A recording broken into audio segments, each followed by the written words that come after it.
At the party, my daughter deliberately raises a question to my husband. Daddy, since Ms. Lloyd is having your baby, does that mean we'll be living with her in the future? He places the nicely cut steak onto my plate and answers softly, your mommy and I made a deal. Whoever betrays first will disappear from the other's life. I can't afford for that to happen, darling, so this must stay a secret, even when the baby is born. I will never let mommy find out about them. Then, he signs to me, I'll always love you. My eyes turn red-rimmed without him noticing. Little does he know, my hearing was restored a week ago. He doesn't realize I've learned about the mistress he's been hiding either. And he definitely doesn't know I've secretly bought a ticket to volunteer teach in the Seru Plateau. All I have to do is wait for the paperwork to clear in 7 days. Then, I'll disappear from his life for good. Chapter I pushed away the plate of steak before me, refusing to play along with the act.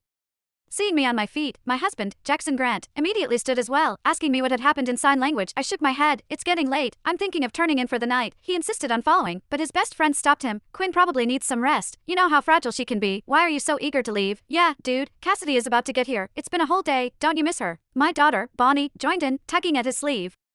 Daddy, I miss Ms. Lloyd already. Can we not leave with mommy? Panic bloomed across Jackson's face. Seeing there was no anomaly in my expression, he frowned and warned, don't say her name in front of Quinn. Why not? Mommy can't hear anyway. Bonnie countered. Her words prompted me to pin Jackson back into his chair. I can get home by myself just fine. You guys stay. I turned on my heel and walked out of the establishment's private room, not giving him a chance to argue.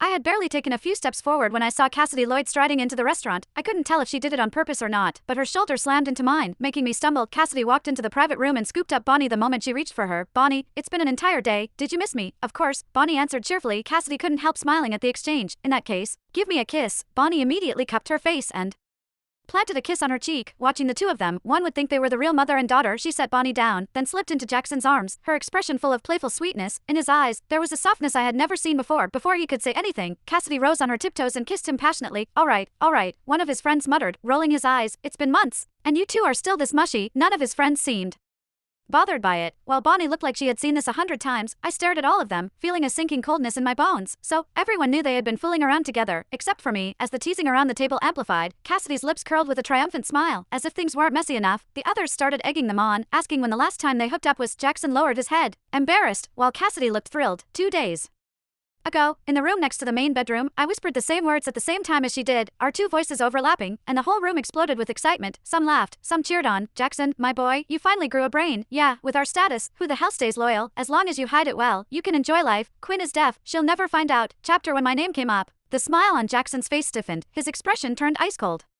Don't let this get back to Quinn. His friends didn't care at all. They simply burst into louder laughter. Bonnie chimed in loudly. Don't worry, Daddy, Mommy won't find out. She's deaf. Remember, their laughter echoed through the private room, but I stood outside the door, frozen. It wasn't until a waiter behind me gently tapped my shoulder that I snapped back. Excuse me, do you need any help? Immediately, silence swept across the private room. Everyone turned to look at me, while Jackson